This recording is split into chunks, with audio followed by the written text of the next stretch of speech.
just wanted to sort of survey where we've come in the last sort of 30 years, because I think that the situation of working class women has sort of changed in that period. In the last 30 years, women's employment has massively increased, while men's on the whole has been quite stable or almost an overall reduction. You actually see that women are now contributing to the family unit in a way that they had never done before, in terms of financially. But despite that kind of, and obviously as comrades mentioned before, that women are now obviously more unionised as a result of that. But having said that, there are a lot of things that haven't changed, i.e. the gender pay gap. In fact, last year the gender pay gap increased, and as comrades have put out before, it's more concentrated in part-time work. Also, what people need to think about the gender pay gap, often the statistics that are used are the average, the mean, which obviously gets distorted by higher earners. So actually, gender pay gap, I would guess, is bigger than actually is often fired around in the lower end. Obviously, women are actually, whilst they have increased employment, they're concentrated, again, as comrades have worked, in particular types of jobs. I can't remember exact statistics, but it's something like 90% of primary school teachers are women, whereas something like 99% of plumbers are men. Like, you know, we live in a very, very distinguished, very, very clear distinction between different types of jobs that women do. Don't quote me on those statistics. I'm just sort of, but that's around what it is.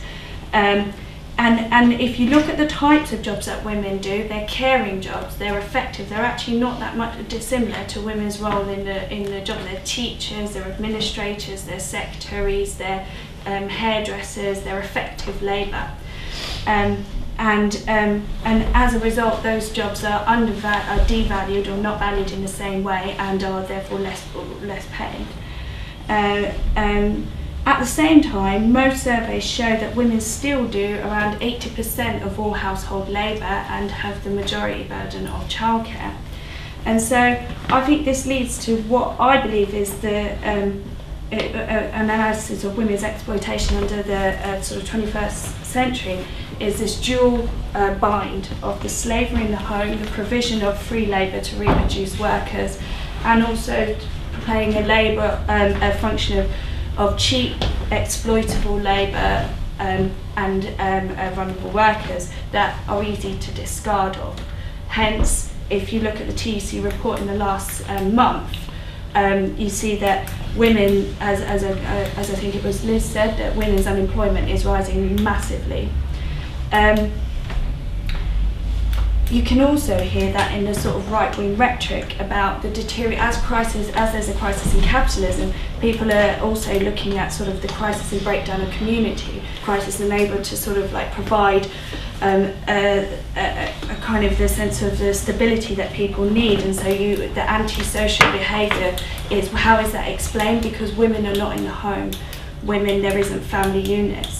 Women need to go back into the home to look after people in order to protect society, because you've seen a breakdown of society. And I think in the last few months it's actually really interesting about, I think it was a charity report after report talking about women's role in the home, and how you will now see a real right-wing push of rhetoric about women's role to go back into the home. Now they're no longer needed, or you need to get rid of a layer of workers, expendable workers. But luckily, I've been involved. There is a resurgence in resistance towards this. But this movement, this resistance, has brought along the question of what type of women's movement do we want, and what type of women's movement will be successful. And as a result, and I'll just give you 3 examples of some activism that I've been involved with in the women's movement recently, that shows this tension between what I would call liberal feminism and socialist feminism.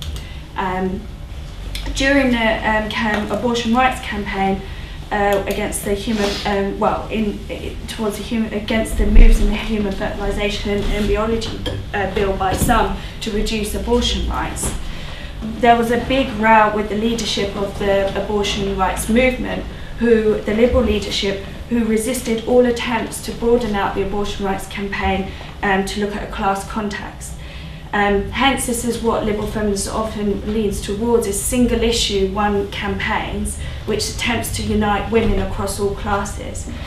They wanted, and as such, they began to talk about it as a moralistic fight for a legal right, and crucial analysis is lost as the debate becomes an abstract theoretical discussion about a viability of fetus without any kind of analysis of the economic and social implications of that.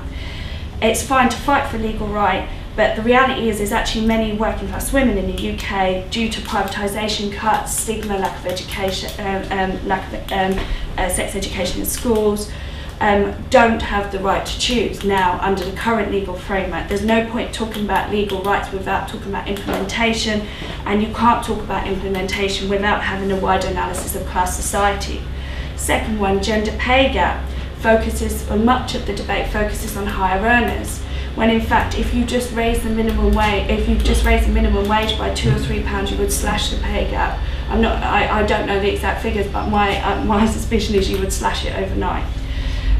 The other thing is like issues around sex work, where there's a very kind of moral tendency within the mainstream feminist movement to moralise about certain ways without having a kind of objective, wider analysis of working class women's options and role under a capitalist society. The problem is that liberal feminists are not actually interested in changing society for the better of everyone. They want to fight for legal and formal equality within the current capitalist system, and therefore they reduce feminism to a very unified singular ideology. Often a lot of socialists help them by also doing the same, and the result is it excludes or pushes out socialist feminists from the debate. I've always been active as a socialist feminist and involved in lots of women today who use the old slogan, no socialism without feminism and no feminism without socialism, something I'm going to explain. It is true that sexism existed before capitalism, but the oppression of women, as I think Sheila pointed out, has always been in the context of a material incentive, underlined by an economic incentive. Often these societies were built up on patriarchal structures or family units in which men took primary responsibility for the welfare community as a whole. And in that, the woman became a part of passing on property and provided important slavery in the home, i.e. free labour to reproduce the workers every single day. Capitalism in a way changed these structures. It did actually bring women to a certain extent into the public sphere, and therefore women were able to claim some things like legal rights to vote. And to be fair, they were all hard-fought gains and should be defended. But you also need to be realistic why capitalism was able to incorporate these gains, and that governments were able to accept those types of demands. Capitalism has actually refashioned a lot of those earlier patriarchal values, and is reliant, or as a crucial part of it, is the exploitation of women as women. Hence, as described, the double role of the woman to provide free labour in the home, which is, as I think Sheila pointed out, an extremely vital economic function, and also to be easy, expendable labour in the workplace, or a certain type of labour in the workplace. And as indicated before, it's interesting that 80% around of workers on the minimum wage are women. Often socialist feminists are criticised that trying to split the working class or put the women up against men within the working class. But the reality is that in the workplace and in the home that already exists. That's what capitalism is actually doing, and it's in the interest of capitalism to set the interests of those two people against them. Socialist feminists seek to unite to resolve that.